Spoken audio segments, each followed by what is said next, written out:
Mas ontem falava justamente disso, né? Da questão das coisas que trazem esperança para o nosso coração.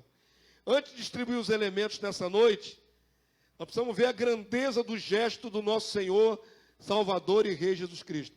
Precisamos mensurar isso, ainda que seja quase que impossível mensurar. É impossível, querido. Você e eu temos uma noção de que Jesus, o justo, morreu por nós pecadores. Isso já é lugar comum. Lenice comentou de uma palavra que eu trouxe antes, em que falava para a igreja salientando que dificilmente um rei morreria pelo seu súdito. Em qual outro exemplo da história você conhece isso? Que um rei morreu pelo súdito? Em lugar nenhum, né? Então o gesto de Jesus, ele é um desafio para a nossa compreensão. Que qual rei morreria pelos súditos? Agora quero que você pense de outra forma. Sendo Jesus Deus, como o Pai é Deus, qual Deus morreria pelas criaturas? Entenderam agora a proposição? Vamos ver na palavra de Deus essa dificuldade. Se já é difícil imaginar um rei que morra por escravos, quanto mais um Deus morrer por criaturas. Além de escravos, somos criatura. E além de rei, ele é Deus, como é o Deus Pai. Qual Deus morre pelas suas obras criadas? Então abra, por favor, a sua Bíblia. Evangelho de João, capítulo 10, verso 25, para começar. A reflexão de hoje vai fazer-nos valorizar ainda mais o gesto extraordinário, eu diria até paradoxal, um gesto que é incompreensível. Qual o sentido de um Deus morrer? Quero fazer vocês refletirem nisso, foi o que Deus foi trabalhando no meu coração pelo seu Santo Espírito. Qual o sentido de um Deus morrer? Porque implicitamente, o que nós entendemos de Deus, ou que seja Deus, é algo imortal. Amém? Quantos estão entendendo aqui? Tem sentido Deus morrer? Faz sentido?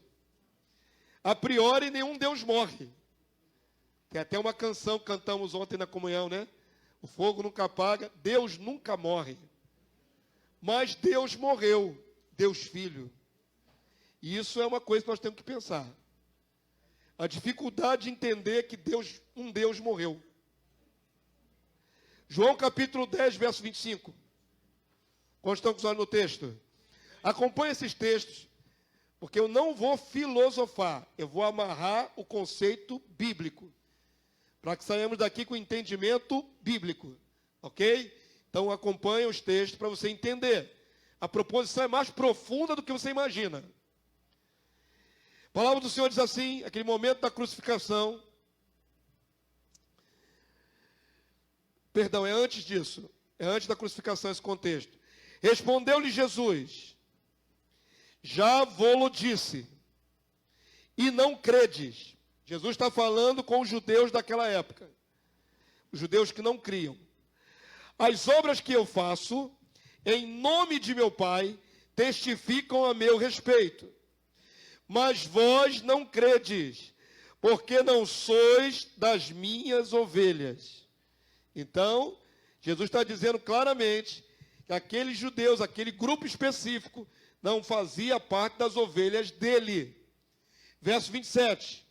As minhas ovelhas ouvem a minha voz, eu as conheço e elas me seguem. Amém, povo santo? Nós seguimos a Jesus pela fé. Entendemos quem é Ele. Sentimos o seu Espírito falando conosco e o seguimos. Então as ovelhas do Senhor Jesus o seguem. Verso 28. Agora leia, por favor, o verso 28 em destaque. Vamos lá? Eu lhes dou a vida eterna. Jamais perecerão. E ninguém as arrebatará da minha mão. Você pode agradecer ao Senhor por isso? É a garantia de que somos dele eternamente. Aconteça o que acontecer, nós viveremos. Ainda que passemos pela morte, continuaremos vivos. E depois voltaremos à carne em corpo glorioso. Garantia do Senhor, vida eterna. Amém? Verso 29, igreja. Aquilo que meu Pai me deu é maior do que tudo. E da mão do Pai ninguém pode arrebatar. Eu e o Pai somos um. É um em propósito. Ele está falando eu e o Pai, não está falando só que ele era o Pai. Eles são um em propósito, em unidade, em espírito. Eu e o Pai somos um. Na hora que Jesus diz isso, diante de judeus religiosos incrédulos, Jesus diz, eu e o Pai somos um.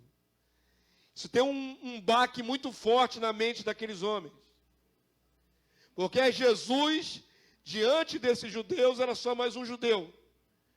Jesus, diante desse judeu, era um jovem judeu de 30 anos, 30 e poucos anos. Um homem que estava respirando. Um homem que estava ali suando no solo da Palestina, de repente descendo a suor aqui na testa de Jesus. Um homem que ali bafejava, né, a respiração. Seu peito inflava e desinflava, era um homem diante deles. Mas nessa hora Jesus diz, eu e o Pai, o Deus Todo-Poderoso, Yahvé dos Exércitos, somos um. Ele acabou de se igualar a Deus diante dos judeus. Entenda o choque desses homens. Já são incrédulos. E Jesus dá uma declaração tão forte. Para nós que cremos nele, isso não é tão forte. A gente já está acostumado a dizer que Jesus é Deus. Mas para aquela época foi muito forte. Eu e o Pai somos um. Qual foi a reação desse judeu? Lê o texto aí no verso 31. Novamente fizeram o quê? Pegaram os judeus em pedras para lhe arrebatar. Qual foi a reação mediante a expressão de Jesus? Eu e o Pai somos um. Na hora, começaram a catar pedras ali em redor para jogar em Jesus. Iam dilapidá-lo, iam matá-lo a pedrada. Essa foi a reação daqueles judeus. Percebam que a expressão que a gente lê aqui tão tranquilamente, ela teve um impacto muito forte. Eles entenderam o que Jesus estava querendo dizer. Estava falando que ele era divino igual o Pai. Só que estava na carne. Era um homem respirando. Pegaram em pedras então, irmãos, para lhe atirar, para arrebatar. Eu e o Pai somos um. Disse-lhe Jesus, tenho-vos mostrado muitas obras boas da parte do Pai. Por qual delas me apedrejais? Percebam que Jesus só não morreu aí nesse momento porque Deus não quis.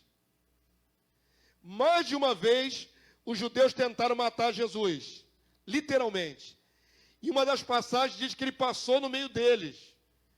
Eles querendo jogar Jesus de um penhasco, mas Jesus passou no meio deles, sobrenatural. Porque você não escapa de uma turma revoltada, no físico. Aqui quase que matam Jesus a pedrada. Porque ele disse, eu sou igual ao Pai. Eu sou um com o Pai. Responderam os judeus. Qual é o escândalo? Verso 33. Responderam os judeus, não é por obra boa que te apedrejamos, ou que queremos te apedrejar. E sim por causa da, o que, irmãos? Blasfêmia. Pois sendo tu homem, te fazes Deus a ti mesmo. Amém? Olha o desafio de quem viveu naquela época. Olhar para o Senhor Jesus, um homem respirando, de carne e osso ali presente, e as declarações que saíam dos seus lábios dizendo, eu sou filho de Deus, eu sou igual ao Pai, eu sou igual a Deus. Eu reconheço que é um grande desafio para aquela época. Porque antes, o povo de Israel recebia visita de profetas. Nenhum profeta jamais diz, eu sou o filho do Pai. O filho divino do Pai. Era um desafio, queridos. Jesus então declara categoricamente que ele também é semelhante ao Pai. Amém? Isso não fazia sentido nenhum para os judeus. Um homem se dizer Deus igual ao Pai Yahvé. E muito menos que esse Deus vai morrer. Se já não faz sentido na cabeça do incrédulo que Jesus seja Deus, menos sentido faz que um Deus morra. Entendem? Abre, por favor, aí agora em Mateus 27, 39. É o momento da crucificação de Jesus. É o momento em que ele está ali, pleno da sua humanidade. Ele continua sendo Deus e Filho de Deus. Ele continua sendo um com o Pai, igual ao Pai.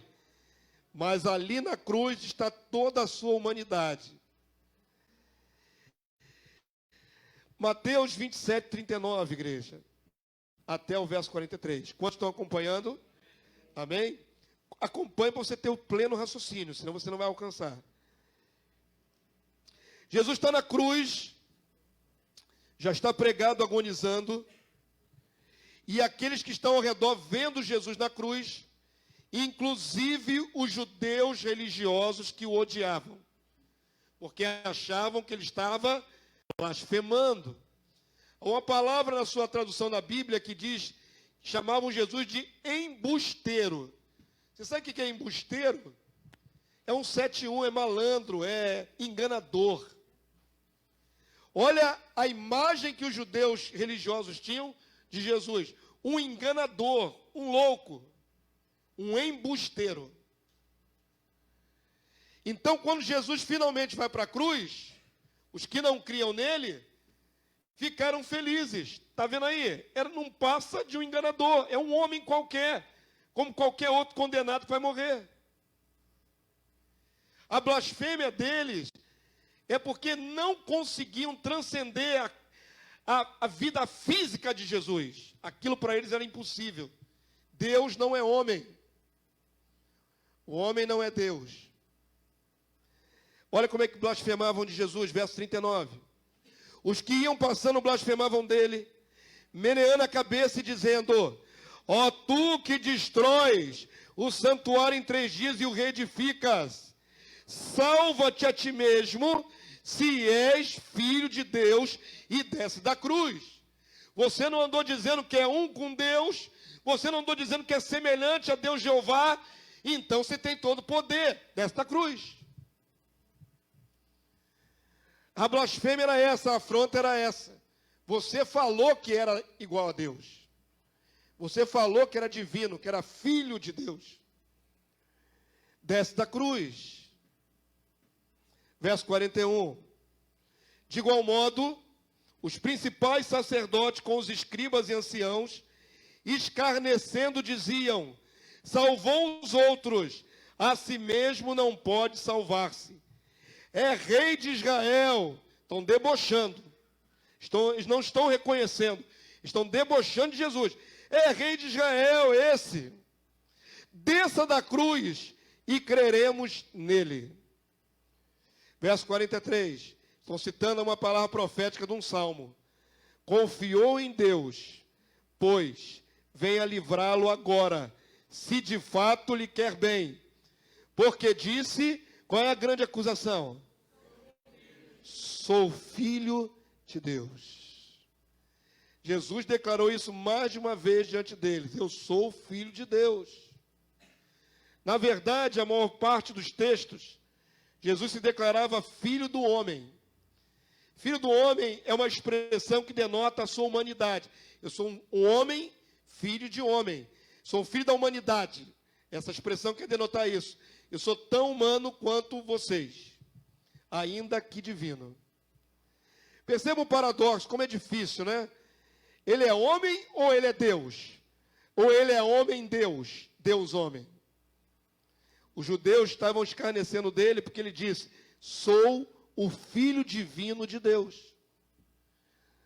Mas na cruz, o que eles viram, o homem agonizando até a morte. Percebam como é difícil na cabeça do ser humano entender que um Deus morra. Nem na mitologia isso é aceito. Nem nas outras culturas isso é aceito. Deus não morre, Deus sempre vence. Esse é o paradoxo. Esse Deus morreu. É como se tivesse perdido, né? Se ele é Deus, por que morreu? Estou fazendo vocês pensarem um pouquinho, irmãos, que isso é um paradoxo que é difícil. Para nós não que cremos, mas para o não crente isso é muito difícil. Não está dentro do padrão do que é ser um Deus. Abre, por favor, agora a sua palavra em 1 Coríntios, capítulo 1, verso 23 e 24. 1 Coríntios, capítulo 1, verso 23 e 24. A ideia de um Deus morrer era um escândalo. Era um tropeço. Deus não morre. Se morre, não é Deus. Mas, na verdade, um Deus morreu. Uma ideia muito antiga, que se chama o seguinte, a teologia nomeou assim, patripassionismo. Sabe o que quer dizer esse termo, patripassionismo?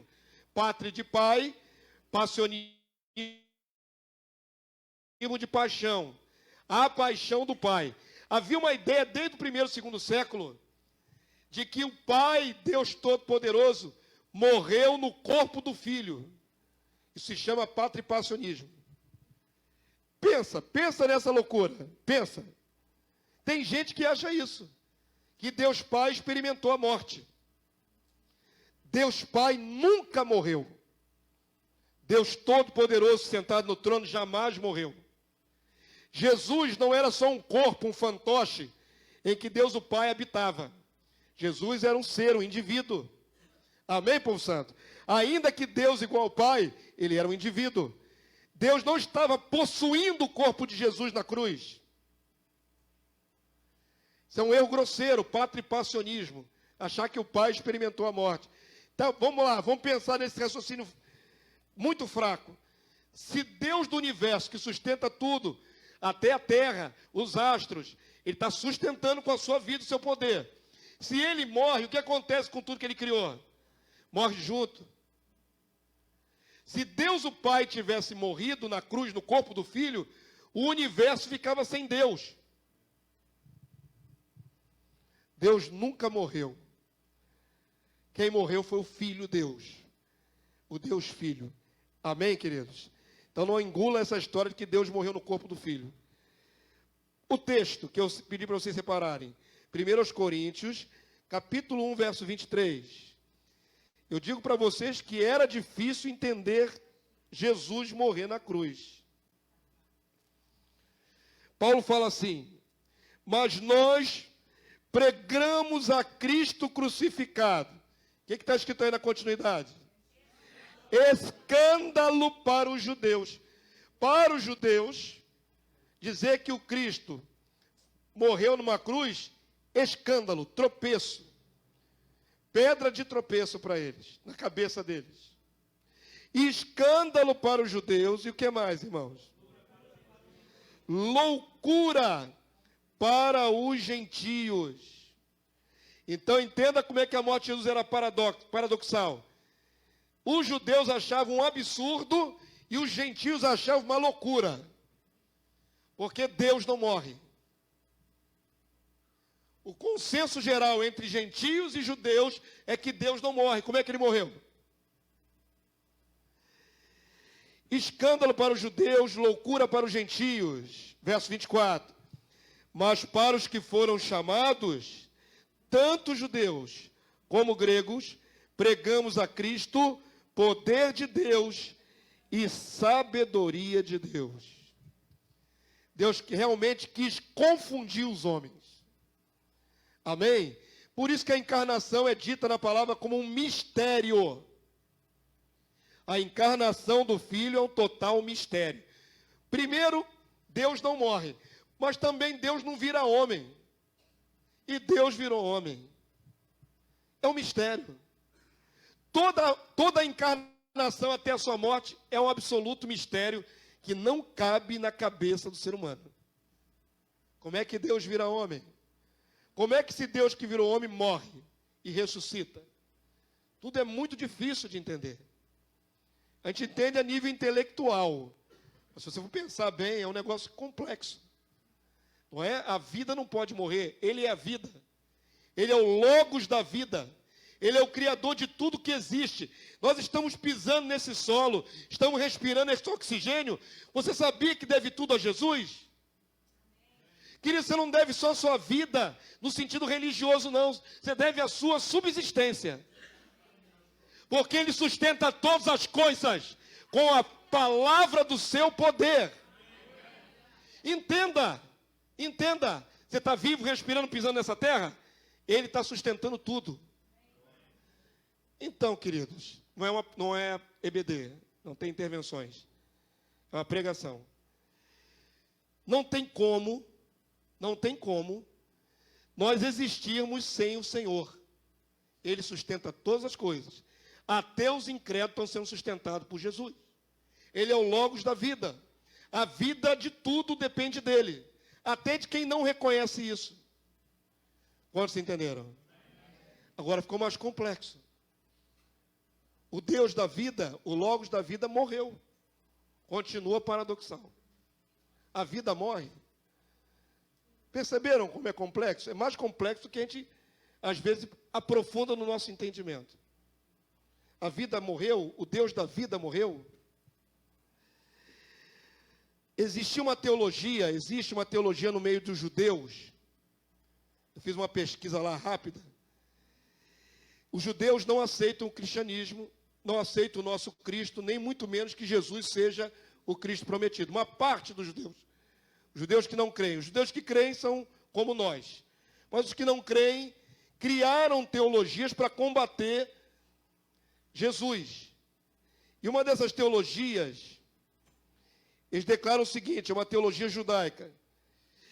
Cristo, eles dizem assim, creio com perfeita fé que o Criador, bendito seja o seu nome, está falando de Deus o Pai, Deus Yahvé, não é um corpo, e que ele é livre de todas as propriedades materiais, e que ele não tem qualquer forma.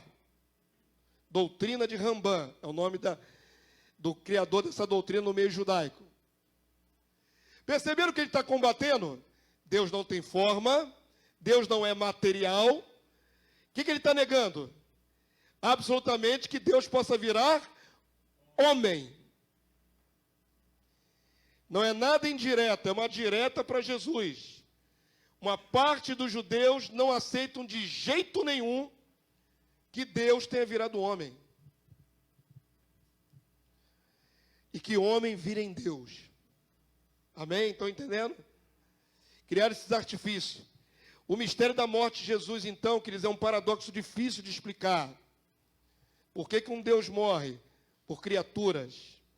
E quando a gente começa a pensar nisso, mais criatura a gente fica. A gente se sente pequenininho diante de um Deus tão grande. Amém? Por que ele morreria por suas criaturas? Romanos 5:6. Abre, por favor, em Romanos capítulo 5, verso 6. Romanos capítulo 5, verso 6. Esse mistério da encarnação, esse mistério da morte de Deus Filho na cruz, isso é um mistério muito grande. É uma doideira, uma loucura. Paulo vai explicar da seguinte maneira. Por que Deus tinha que morrer? Já que Deus não morre. Romanos 5:6. Quantos abriram? A palavra do Senhor diz assim: porque Cristo, quando nós ainda éramos fracos, morreu a seu tempo pelos ímpios. Nós éramos completamente desassociados de Deus, das nossas muitas maldades e impiedades. Então, um dos motivos por que Deus morre é porque tem que resgatar ímpios, tirá-los da impiedade. Quantos entenderam, digam amém. Há uma motivação para essa coisa absurda de um Deus morrer. Resgatar ímpios, dos quais eu era um deles. Não sei você, mas eu era ímpio. Era ateu, detestava Deus, detestava tudo isso. Segunda motivação, segunda carta de Paulo aos Coríntios, estava na primeira aos Coríntios, para a segunda, Aos Coríntios, capítulo 8, verso 9.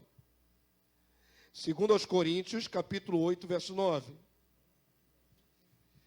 Em cada passagem dessa, os apóstolos estão tentando explicar o inexplicável. Deus nunca morre. Deus não morre por seres inferiores. Nesse caso, morreu. Por que será que morreu? Abriram aí, segundo aos Coríntios, capítulo 8, verso 9. Amém? Já chegaram aí? Quem está no aplicativo no celular é rapidinho, né? Pois conheceis a graça de nosso Senhor Jesus Cristo. Eu queria que vocês lessem esse texto. Esse texto é muito significativo. Ele retiniu na minha mente, antes de eu formar esse sermão, a semana inteira. Olha que texto maravilhoso. Lê, por favor, aí a motivação do Deus Filho morrer. Vamos lá? Pois conheceis a graça de nosso Senhor Jesus Cristo, que sendo o quê, irmãos? Rico. Não está se falando aqui de riqueza material. Está falando da dimensão que ele ocupava antes com o Pai, antes de virar homem. Qual era a dimensão que o Filho tinha antes com o Pai? Co-criador de todo o universo. Deus de Deus. Ok? Ele sendo rico, se fez o que, igreja? Pobre. Quando é que esse que era rico ficou pobre? Quando ele encarnou. Filipenses diz, né, que ele subsistindo em forma de Deus, não tomou por usurpação ser igual a Deus. Antes a si mesmo se esvaziou, se humilhou, foi achado em forma humana. Aonde Jesus era rico? Na glória junto com o Pai. Ou vivendo, ou compartilhando a glória do Pai.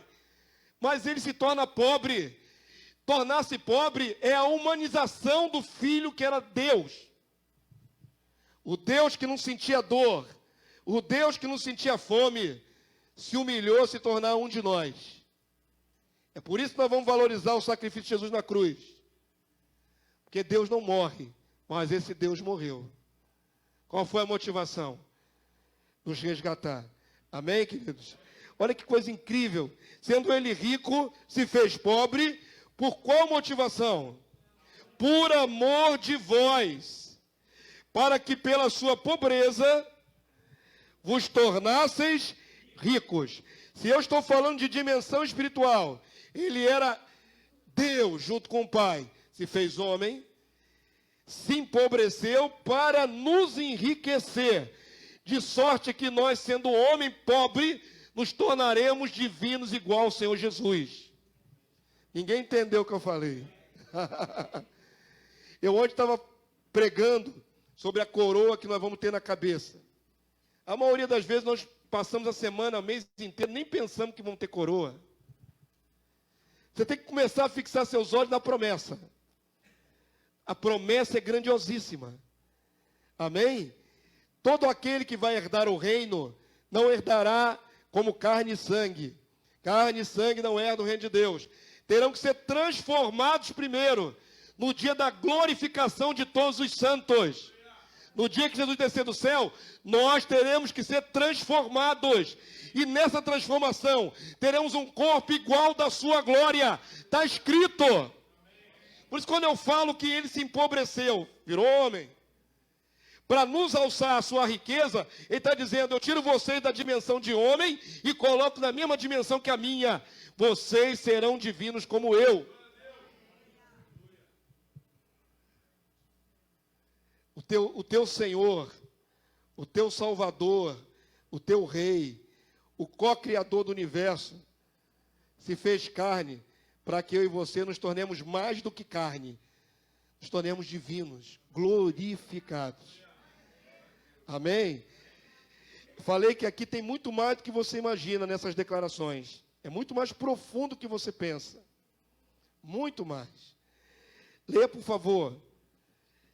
Nós lemos aí que o Senhor nos tornará ricos. Não tem nada a ver com riqueza material. É a dimensão de glória. Primeira carta de Pedro, capítulo 3, verso 18. Primeira carta de Pedro, capítulo 3, verso 18. Nós estamos vendo por que um Deus morre por criaturas. Por que um rei morre pelos seus escravos? Por que aquele que é poderoso e rico morre por pobres? São esses paradoxos que nós estamos analisando. Qual é a motivação? Primeira carta de Pedro, capítulo 3, verso 18, igreja. Quantos já conseguiram achar? Pois também Cristo morreu uma única vez pelos pecados, o justo pelos injustos, para conduzir-vos aonde, irmãos? A Deus, na direção de Deus Pai, morto sim na carne, mas vivificado no Espírito. A continuidade vai dizer que ele desceu até o mundo dos mortos para pregar lá embaixo. Morto sim na carne. Então diga comigo, o Deus Filho morreu. Você sabia disso? Então, você está declarando que Deus morre. Deus Filho morreu. O Deus Filho morreu. Foi morto. Seu corpo esfriou no madeiro. O sangue parou de circular nas suas veias. Seus pulmões pararam de se inflar com ar. Seu fôlego de vida saiu. Deus morreu na cruz. Não interprete mal minhas palavras, senão você vai tropeçar igual os judeus. Ele diz que ele é Deus igual ao Pai. E vocês sabem disso. Um Deus ousou morrer na cruz por seres humanos.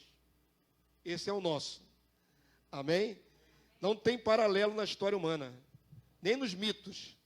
Nem nas mitologias. Olha como é que é único o sacrifício de Jesus. Único. Absolutamente inédito. Único. Por isso o céu se moveu em tristeza, escureceu na hora que Jesus estava lá. Por isso a terra estremeceu. Deus manifestou a sua agonia por ver seu filho morrer. Sua tristeza. Mas tudo motivado por amor a nós. Tudo motivado em resgatar esse monte de pecador e nos transformar em seres melhores. Pois também Cristo morreu uma única vez pelos pecados, o justo pelos injustos, para conduzir-vos a Deus. Diga assim, obrigado, Jesus. O Senhor vai me conduzir ao Pai. Um dia nós veremos Deus, Pai, como Ele é. Carne e sangue não pode contemplar Deus. Nesta estrutura, ninguém jamais viu a Deus. Jesus falou. É categórico. Ninguém jamais viu a Deus. Foi o Filho de Deus que falou isso. Mas a promessa é que, se santificarmos, veremos a Deus Pai. Nós conheceremos como Deus é. Amém, queridos? O Senhor nos dará essa graça de alcançarmos essa dimensão. Somos conduzidos a Deus por Jesus.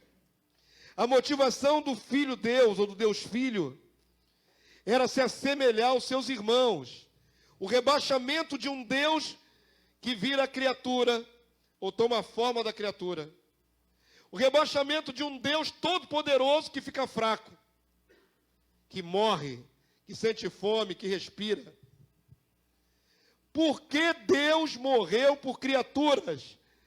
Porque essas criaturas jamais alcançariam a dimensão se ele não fizesse isso. Ele teve que descer e morrer por nós. Amém, queridos?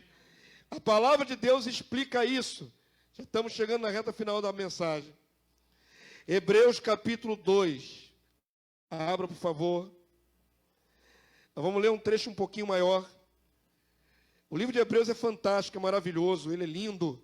Eu amo o livro de Hebreus. Eu já falei inúmeras vezes isso em várias pregações de ensino. O livro curto, com tanta coisa maravilhosa. É a transição de todos os símbolos da religião judaica para tudo que entrou na nossa vida através de Jesus. Nos rituais dentro da nossa alma, do nosso ser. É o livro de Hebreus. Maravilhoso, lindo. Mostra ali qual é a origem do Filho de Deus. Tanto como João diz, no princípio era Deus, no princípio era o Logos, o Verbo, e o Verbo era Deus e estava com Deus. Hebreus também fala a mesma coisa. Vocês ouviram muitas coisas através de homem, mas agora o Filho veio falar conosco. Vocês ouviram muitas coisas através de profeta, mas agora o próprio Filho, a quem nenhum anjo se compara, desceu até nós para tomar nossa dor. É necessário a gente ter uma visão mais profunda do sacrifício de Jesus do que apenas uma gratidão leve. Tem que ser muito profundo. Você deve a vida, você deve a existência, você deve a promessa de reinar para sempre, você deve tudo a Ele. Só vamos descansar no Senhor se for a vontade dEle, vamos descer até a terra e ter a certeza que dela retornaremos por causa dEle. Porque Ele disse que nos deu a vida eterna. Amém? Então podemos descansar em paz um período, se for o caso, porque dessa morte levantaremos. Porque o Logos da vida, o Criador de tudo, disse que Ele morreu para nos resgatar, para nos levantar de entre os mortos e nos dar a vida eterna. Ontem fiz um exercício de fé com os irmãos que estavam ali no Café com Cristo, porque a gente lê muitas passagens na Bíblia e não visualiza. Não passa um filme para nós, né? Nós temos que exercitar a nossa imaginação, nossa mente em Cristo. E aí eu fiz o povo lá refletir no futuro. Qual será o nosso futuro quando Jesus descer do céu? E aí eu pedi naquele momento, não vou fazer agora não, mas eu pedi que todos que estavam naquela reunião fechassem os olhos. Porque temos muita dificuldade de pensar na glória que está destinada a nós.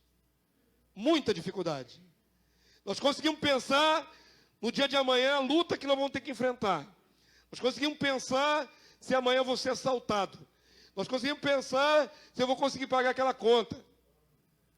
Mas dificilmente você começa a projetar na sua mente, né? Meditando, como é que vai ser quando eu tiver corpo glorioso? Como é que vai ser quando eu estiver voando? Você pensa em voar, irmão? Será que eu sou o único lunático que pensa essas coisas? Vocês deveriam ser lunáticos comigo também. As coisas de Deus são loucura, irmãos. Será que nenhum de vocês pensou que vai voar? Ou não vai?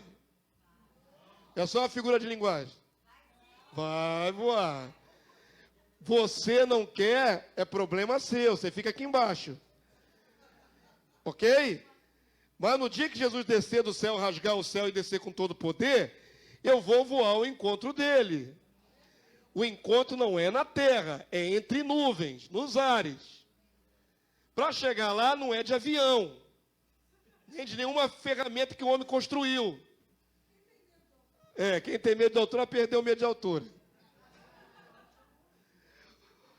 Vocês não se imaginam no futuro. Pois é. Vai aprender rapidinho a voar. Vocês se imaginam no futuro? Não, vocês se imaginam no dia de amanhã só. Daqui a 24 horas. Eu me imagino no futuro. Porque Jesus, eu falei ontem, suportou a ignomínia da cruz por causa da glória que lhe estava proposta. Ele não ficava olhando só para a cruz, ele olhava para depois da cruz. O que estava proposto para Jesus? Voltar a ter a dimensão de glória. Querido, se você não olha além das dificuldades da vida, você desfalece na caminhada. Nós temos que ter, a palavra de Deus diz, traga à memória aquilo que me dá esperança. Sabe o que me mantém firme ou caminhando para frente? A esperança da glória. Cristo em nós, a esperança da glória.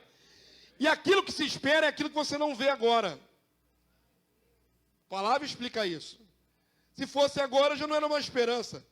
Você tem que ficar olhando para a esperança, irmãos. Tem que ter diante dos seus olhos. Eu sei que os evangelhos pregados no dia de hoje, poucas vezes anunciam ou apontam o dia da glorificação do corpo. Mas Paulo diz, se cremos em Jesus só para essa vida, somos os mais miseráveis dos homens. Eu tenho que estar com a minha mente lá no futuro. Eu tenho que estar com a minha decisão de servir ao Senhor bem firme, porque eu quero alcançar a glória que me está proposta. Eu tenho que estar olhando para lá. Se eu olhar para as minhas dificuldades, eu desfaleço. Se eu olhar para a pequenez do meu ser, eu desfaleço. Se eu olhar para os meus tropeços que ainda cometo, desfaleço. Mas eu olho para o autor e consumador da minha fé. Ele me prometeu, se eu perseverar, eu vou reinar com ele em glória. Eu olho para a promessa. Aquele que for fiel até o fim, eu lhe darei a coroa da vida. Eu olho para a promessa. Se perseveramos, também com ele reinaremos. Eu olho para a promessa. E ela me mantém motivado para ir adiante. Amém, queridos? Jesus se motivou olhando para a glória que estava proposta, não para a cruz. Eu olho para a glória que me está proposta, não para as minhas lutas e dificuldades. Amém? Então vamos voltar para o livro de Hebreus. Qual foi a motivação de um Deus Filho, Filho de Deus, se tornar carne e morrer? A motivação era se assemelhar aos seus irmãos. Filiação, queridos. Coisa mais linda. Existem palavras que são tão curtinhas na Bíblia, mas que encerram nela um conceito tão poderoso. A palavra de Deus diz que nós não éramos nem povo de Deus nós éramos. Mas agora sois família de Deus. Gente, se você parar, se você gastar algum tempo pensando nessa frase, pensa, o que você era antes? Perdido no mundo. O que você é em Cristo? Família de Deus. Acrescentei a palavra real quando citei esse versículo ontem. Vocês são e eu sou família real de Deus. Real de realeza. Porque fomos chamados e constituídos como reis e sacerdotes. Você não era nada, eu não era nada. E agora eu sou chamado para a realeza. A realeza sacerdotal. É muito grande, é tão grande, que João escreve na sua primeira carta: filhinhos, carinhosamente para toda a igreja, já somos filhos de Deus. Já somos? Somos. Por adoção, mas somos. Mas ainda não se manifestou o que haveremos de ser. Quando ele se manifestar, nós nos mostraremos, diz o texto no grego, não veremos, mas nos mostraremos como ele é. Assim como Jesus é em corpo glorioso, nós também teremos corpos gloriosos. Amém, povo santo? Tem que encher o coração das promessas para suportar a pressão de todos os pecados que ainda cometemos. Mas o Deus Filho morreu, um Deus morreu para que eu possa viver. Ele se apieda da minha fraqueza, da sua fraqueza. Amém? E é isso que esse texto lindo de Hebreus 2 fala. Vamos ler finalmente. Vemos todavia 2:9. 2:9. Não falei? 2:9. Capítulo 2, verso 9 até o verso 18. Essa é uma porçãozinha um pouco maior para dar entendimento. E já estamos compartilhando os elementos aqui. Foi muito complexo pensar que Deus morreu, irmão? Vocês entenderam o contexto? Não tem nenhuma blasfêmia nessa frase, não. Deus morreu. Isso é difícil de engolir para quem é incrédulo. Mas para nós é graça, é salvação. Um Deus morreu para que eu tenha vida. Vamos lá, Hebreus 2:9 diz assim: vemos todavia aquele que por um pouco, esse um pouco foi o tempo de vida humana de Jesus na terra, por um pouco, tendo sido feito menor que os anjos, enquanto o Filho, co-criador do universo, se esvaziou e se tornou um ser humano de carne, ele estava em menos força do que os anjos, que não têm a limitação da carne. O autor dos Hebreus explica isso. Foi por um período pequeno, feito menor do que os anjos. Jesus, por causa do sofrimento da morte, foi coroado de glória e de honra, para que pela graça de Deus provasse a morte por todo homem. Diga assim: o Filho de Deus, o Deus Filho, provou a morte por todos os homens. Mas Deus Pai jamais provou a morte. Amém? O texto é claro? Quem provou a morte? Deus Filho. O Pai jamais morreu na cruz. Amém? Nem outra modalidade de morte. Aqui é bem claro. Qual é a finalidade? Para que provasse a morte por nossa causa. Por nossa causa. Eu, se fosse Deus, jamais ia morrer por causa de ninguém. Estou falando na minha pequeneza e egoísmo. Qual Deus que morre pelos outros? Esse morreu por nossa causa. Verso 10, irmãos. Porque convinha que aquele por cuja causa e por quem todas as coisas existem. Está colaborando com aquilo que eu fiz você pensar. Tudo que existe é por causa de Jesus, o Logos que criou todas as coisas. Amém? O texto diz isso. Por causa de quem todas as coisas existem, por causa do Pai e do Filho. Conduzindo muitos filhos à glória. Aí estamos nós aí nessa frase aí, irmãos. Por que Deus Filho morreu? Para nos conduzir à dimensão de glória. Só vi o glória a Deus da irmãzinha aqui na frente. Eu vou repetir, eu acho que vocês estão pensando ainda. Vou falar de novo, ó. Vou falar de novo. Mano. Vocês ficam pensando. A frase é transcendental, irmãos. Ela vai além do universo. Deus Filho morreu para nos conduzir a uma dimensão de glória. Não entenderam ainda, não entenderam ainda. Não entenderam ainda, não entenderam ainda. Não é lugar, é uma dimensão. Deus Filho morreu para que você pare de sentir dor. Para que você pare de enfermar. Para que você pare de ter fome, sede, necessidades físicas. E experimentar no seu corpo mortal uma transformação de glória. Sermos glorificados. Para isso morreu o Filho do Homem. Para nos conduzir à dimensão de glória. Meu Deus, está escrito aí. Está escrito aí, irmão. E uma leitura superficial nunca vai destacar a grandeza do que está escrito aí. Olha só o texto. Para que conduzindo muitos filhos à glória, aperfeiçoasse por meio de sofrimento o autor da salvação deles. O plano é: vou sacrificar meu filho para resgatar meus outros filhos. Vou sacrificar o meu filho, que está aqui comigo em dimensão de glória, para sacrificar os meus outros filhos que são pobres e não têm dimensão de glória. Entenderam? Dá para valorizar mais o sacrifício de Jesus?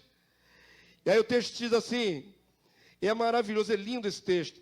Pois tanto que santifica como os que são santificados, todos vêm de um só, do mesmo Pai. Deus é Pai de Jesus e Deus é nosso Pai. Ele nos santifica, Jesus. Nós somos santificados pelo seu Espírito. E todos nós somos provenientes do mesmo Deus. É o que o texto está dizendo aí, queridos. E o texto segue dizendo assim, verso 11. Pois tanto que santificam os que são santificados, todos vêm de um só. Por isso é que ele, Jesus, o que, irmãos? Não se envergonha de lhe chamar irmãos. O que somos de Jesus? Irmãos. Eu estou cansado de ver cântico na internet aí quando a gente ouve, chamando Jesus de Jesus é meu pai. Jesus não é teu pai. O pai dele é o mesmo pai nosso. Ele não se envergonha, sendo Deus humanizado, de chamar homens falhos de irmãos. Não se envergonhe de dizer que ele é teu irmão. Ele não se envergonha de dizer que você é irmão dele. É lógico que quando a gente para pensar nisso na vida real, dá um choque. Eu, irmão de Jesus, irmão de Jesus. Não é irmão de consideração, é família real de Deus. É família divina de Deus. Você vai valorizar muito mais quem você é em Cristo Jesus. Amém? Você tem que valorizar. Você não é só um pecador que foi alcançado por misericórdia, não. Foi constituído família de Deus. Foi chamado para adquirir e manifestar no seu corpo glória. Essa é a maior grandeza que nós fomos chamados. Ele não se envergonha dele de chamar-lhe irmãos. Verso 14. Visto, pois... Perdão, 12. Eu cortei o 12 e o 13. Vamos para o 14. Na minha edição aqui eu tirei esses dois versículos. Vamos encurtar um pouquinho. Amém? Verso 14, por favor. Vamos lá? Visto, pois, que os filhos, todos os filhos, têm participação comum de carne e sangue, destes também ele, Jesus, igualmente participou. Para que por sua morte, qual é a motivação de Jesus virar irmão nosso? Para que por sua morte destruísse aquele que tem o poder da morte, a saber, o diabo. Já vi gente falar besteira, dizer que Jesus destruiu o diabo. O diabo é o príncipe da potestade do ar. Ele vai estar presente até a batalha da Armagedon, ele não está destruído. Mas pela morte de Jesus destrói o poder que ele tem sobre nós. Nenhum poder do diabo está mais sobre os eleitos de Deus.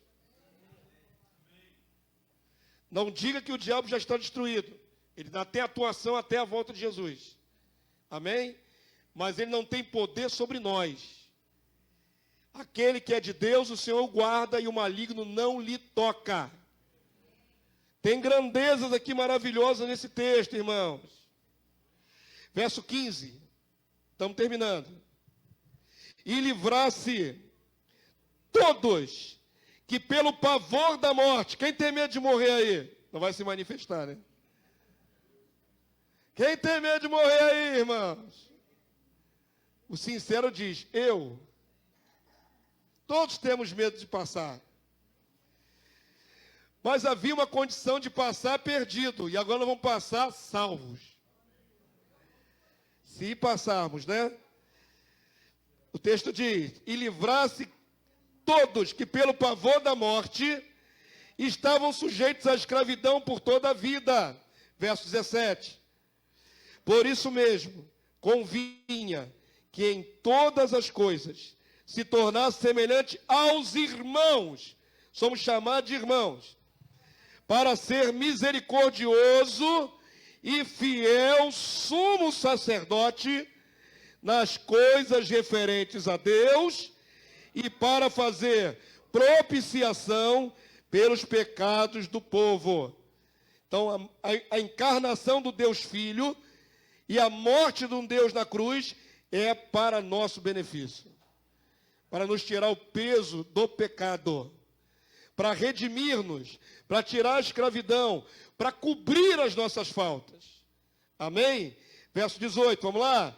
Pois naquilo que ele mesmo sofreu, tendo sido tentado. Deixa eu chegar aqui nesse ponto, não posso passar direto. Jesus foi tentado em toda sorte de tentações. Não foi só aquelas 3 modalidades no deserto que você vê nos evangelhos, não. O livro de Hebreus diz que ele foi tentado em toda sorte de tentações. Nem tudo que Jesus sofreu está registrado. Mas o texto revela que ele sofreu toda sorte de tentações. Não foi só fome, não foi só vontade de aparecer, não foi só desejo de ter poder sobre o mundo, que foi oferecido por Satanás. Outras modalidades de tentações ele também suportou, sem pecar. Mas ele sabe a pressão que tem o pecado sobre a mente humana. Ele precisava se humanizar para sentir isso, irmãos. Como vocês entenderam? Deus vê tudo da perspectiva da sua santidade. Deus o Pai. Deus não pode ser tentado pelo mal, diz a palavra. Se Deus o Pai não pode ser tentado pelo mal, como é que o Filho foi tentado? Se também é Deus. Entenderam? A diferença é que o Filho é Deus, mas é um Deus homem. É um Deus que assumiu semelhança conosco. Para sentir a pressão do que nós sentimos. para você se identificar com Ele, para Ele se identificar conosco. Amém, queridos? Porque na hora que eu e você fraquejamos, Ele sabe o que nós sentimos. Ele nunca cedeu, mas nós cedemos. Mas Ele sabe. E Ele não sabe porque é Deus, não. Ele sabe porque é homem. Ele é Deus e Ele é homem. Vamos lá para o finalzinho, verso 18. E assim encerramos. Pois daquilo que Ele mesmo sofreu, tendo sido tentado, o que diz o texto, irmãos? É poderoso para socorrer os que são tentados. Amém, queridos de Deus? Motivação do Senhor Jesus descer do céu, virar homem, para ajudar o homem a alcançar a divindade. Mas Ele sabe que somos pequenos e falhos e tentados por uma sorte de tentações. A maioria das nossas tentações são sensoriais. Cobiça dos olhos, concupiscência dos olhos, desejo. Se você não olha, você não cobiça. Não é isso? Precisa cobiçar. As irmãs estão lá passando na passarela lá da freguesia, veio na vitrine lá um vestidão bonitão, olhou, gamou, quer. Vai gastar. Se não visse, não cobiçava. Aquela bolsa, aquele sapato. O varão tem outros projetos, né? O homem olha para outras coisas, carro, moto. Não é isso? Se não visse, não cobiçava. Nossas cobiças são todas sensoriais. A pessoa tem dificuldade na saúde, é diabética, não pode comer pudim. Aí ela olha para o pudim. Já era. Vai comer o pudim sem poder. É sensorial. Nós somos atraídos e enganados pela nossa cobiça. Diz o livro de Tiago. Porque o Senhor sabe que nós somos fraquinhos assim, e Ele quer nos elevar para uma dimensão de glória, Ele precisa interceder por nós, para que nós possamos vencer. O texto diz, Ele é poderoso para nos socorrer. Amém? Toda a nossa fraqueza Ele sabe, toda a nossa dificuldade Ele conhece. E na hora que você estiver quase caindo, chama Ele, Ele é poderoso para te socorrer. Jesus é poderoso para te socorrer. Ninguém precisa se entregar ao mal, porque tem um poderoso do seu lado intercedendo pela sua vida. O Deus homem, o homem Deus, desceu a esse mundo por nossa causa, para salvar os ímpios, dos quais eu sou o primeiro. Sou muito grato a Deus pela minha vida em Cristo. Sou muito grato a Deus. Eu tenho dito, se eu saísse de Cristo, nem que fosse por um dia, eu me tornaria o pior dos ímpios. Talvez fizesse pior do que quando antes eu não estava em Cristo. Mas eu não quero perder a minha alma. Eu quero a minha coroa. Eu não quero sair um segundo da presença do Senhor. Porque eu sei o que Ele conquistou e como lhe custou. Como Deus morreu por ser humanos. Amém, queridos? Vamos ficar de pé nessa hora, em nome de Jesus. Você já entendeu a dimensão, ou pelo menos um começo, um esboço na sua mente, da grandeza do sacrifício de Jesus. E se é tão grande assim esse sacrifício, tanto mais deve ser a nossa gratidão. Todo cristão deve agradecer ao Salvador, todos os dias, todo tempo, querido. Tira da sua cabeça uma ideia de relacionamento religioso. Coloca na sua cabeça uma ideia de gratidão eterna, de um relacionamento de amor, relacionamento de devoção, de devoção. Você deve a Jesus a sua vida. Todos nós devemos a Jesus a nossa vida. E a nossa próxima vida também. Em glória. Amém, querido Deus?